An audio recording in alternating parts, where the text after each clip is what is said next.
통해서 아버지께서 말씀하신 것이 내가 얼마나 개종교육을 받으려고 2-3달 동안 얼마나 노력을 했고 또한 돈을 많이 썼다라고 말씀하시면서 주머니에서 노끈을 꺼내시는 거예요. 갑자기 제 손목을 딱 끌어당기시고 아버지 그 허벅지를 같이 꽁꽁 묶으시는 거예요. 그러면서 무섭게 저에게 뺨을 돌려대라, 뺨을 대라. 어느 순간 맞다 보니까 제 모습을 봤는데 너무 놀랐어요. 제 얼굴이 한쪽이 오른쪽 눈이 완전히 다 감겨있고 여기까지 피멍이 들어있는 거예요. 게다가 코는 퉁퉁 부어있고 입은 이렇게 돌아갔습니다. 중간에 제가 화장실을 가고 싶었는데 화장실을 가겠다, 세워달라라고 말씀을 드렸는데 어머니가 너가 이렇게 하는 거는 개종교육 목사가 하는 말이 탈출하려고 그러더라. 봉지를 준비하라고 그렇게 말을 하더라. 그러면서 봉지를 툭 던지시는 겁니다. 아무리 그래도 가족이라 할지라도 거기서 진짜 해결을 한다라는 것은 이것은 정말 인권 모독이 아니고서는 도저히 있을 수 없는 일 아니겠습니까? 개종교육을 어떻게 받게 되셨나요?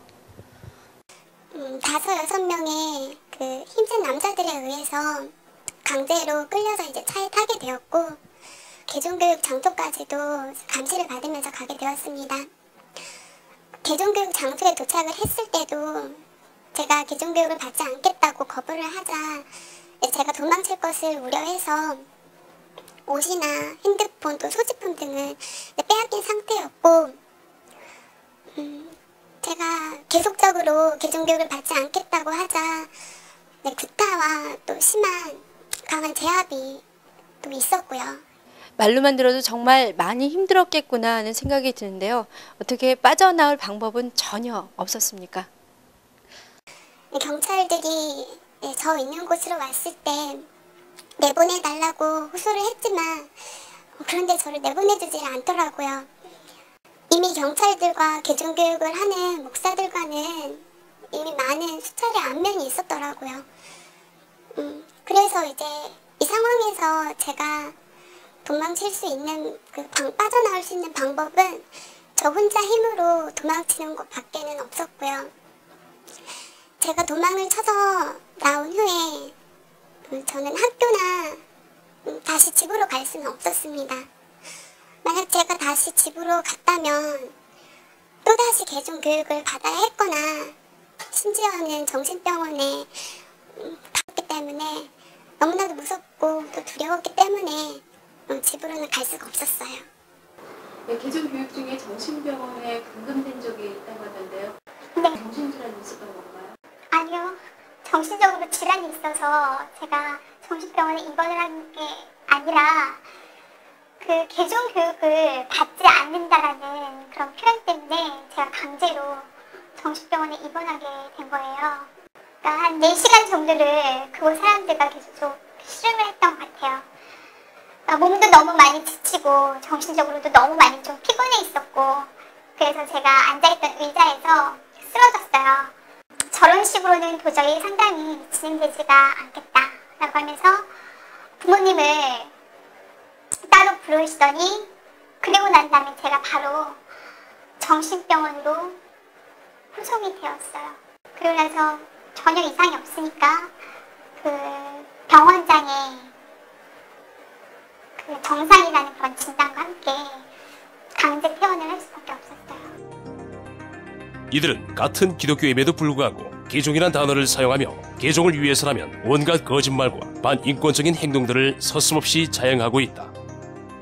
게다가 과도한 상담 비용까지 받으면서 이 모든 것을 이단 상담이란 말로 합리화시키고 있다.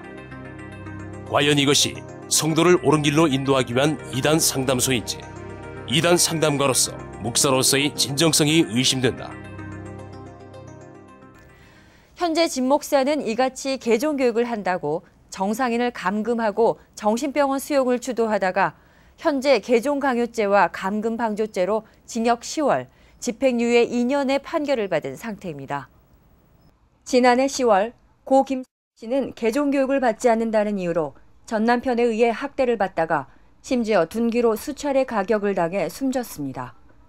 더욱 놀라운 현실은 일부 개종교육을 옹호하는 교회와 성도들이 아내를 살해한 남편을 위해 모금운동과 구명운동을 전개하며 개종 목자의 파렴치한 행위를 덮으려 했다는 것입니다. 자신들의 교단과 교권 보호, 성도 확보를 위해 개종운동가를 옹호하는 이들에게서는 생명 존중이나 인권 보호는 찾아볼 수 없습니다. 이외에도 반인륜적인 강제 개종교육에 의해 피해를 입은 개종교육 피해자 연대는 그 회원 수만도 500여 명에 다다릅니다. 개종교육이라는 미명 아래 버젓이 자행되고 있는 인권 유린. 그것도 소위 성직자라는 목사에 의해 이루어지고 있는데 과연 폭행, 감금, 가출 등 이 모든 사건의 주 원인이 누구에게 있는지 묻고 싶습니다.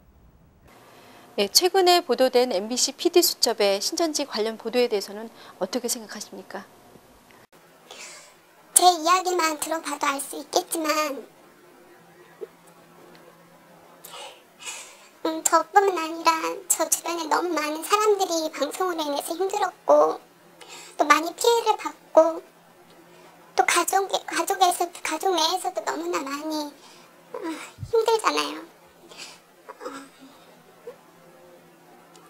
정말로 가출이나 또 뭐 폭행이나 이런 걸 일으킨 곳은 신천지가 아니라 오히려 저를 교육시키려 했던 그런 개종교육 쪽인데 오히려 그들의 말만 듣고 그들의 편이 돼서 방송을 한 MBC가 어떻게 공영방송이라고 할 수가 있을까요? 저는 정말 아니라고 생각합니다.